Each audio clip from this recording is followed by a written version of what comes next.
For those that don't know, watching or listening, our friend Nigel Sylvester here is a professional BMX athlete. Yes, sir. I want to, very briefly, if you could sort of explain your background, because what's interesting about your story, you're a New York native, Yeah.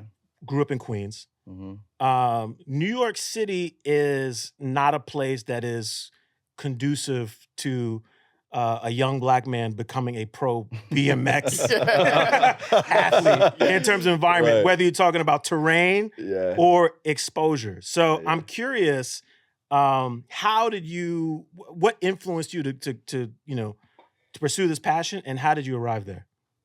Man, like when you put it like that, then you're kind of 100% right? Like New York City, especially growing up in Jamaica, Queens, like Yeah. Laurelton, Queens to be exact. Man, like me coming up, I didn't see anyone riding bicycles in that way. Right. You know what I mean? It wasn't until like later on where I found like other kids who was also like in love with BMX riding in that way. And I'm talking when I say in that way, meaning like beyond just riding around, doing wheelies and possibly doing a bunny hop. Right. Talking about, like, let's jump off this table, let's ride down these stairs, let's jump on these handrails.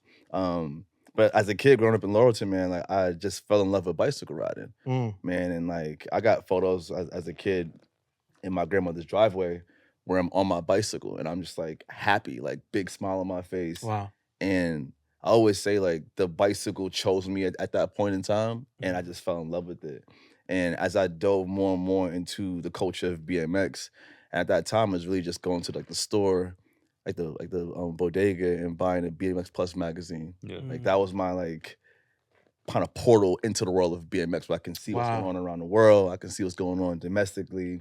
And I would cut the photos out and put them on my wall. Wow. And I would go to sleep looking at these images, imagining like what being a professional BMX athlete would be like, and wake up in the morning looking at these photos. Like it was everything to me. And then as I got older, probably around the age of like 11, 12 years old, I started to see other kids in my neighborhood who were into riding BMX. And I was like, oh man, other kids doing this. And that was like a big motivating force. So you had like a community. Yeah, it was a crew of us. There's probably like 12 of us total. Wow. Man, but it felt like it was everything to me, man. Just to see other kids doing it. And I was always like the youngest kid in the pack.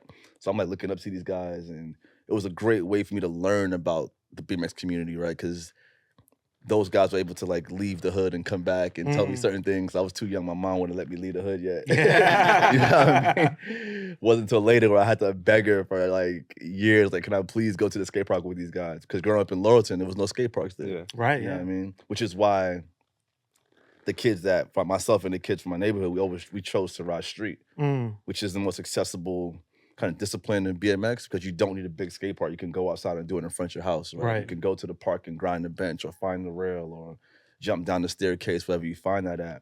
And that was it for me, man. Like it was between like seeing it on TV once a summer, getting that magazine, those kids in my neighborhood, and then like when I was able to get like a BMX VHS tape, I would watch that and I would rewind that thing a million times. You know what I mean? Like that was like the early days for me.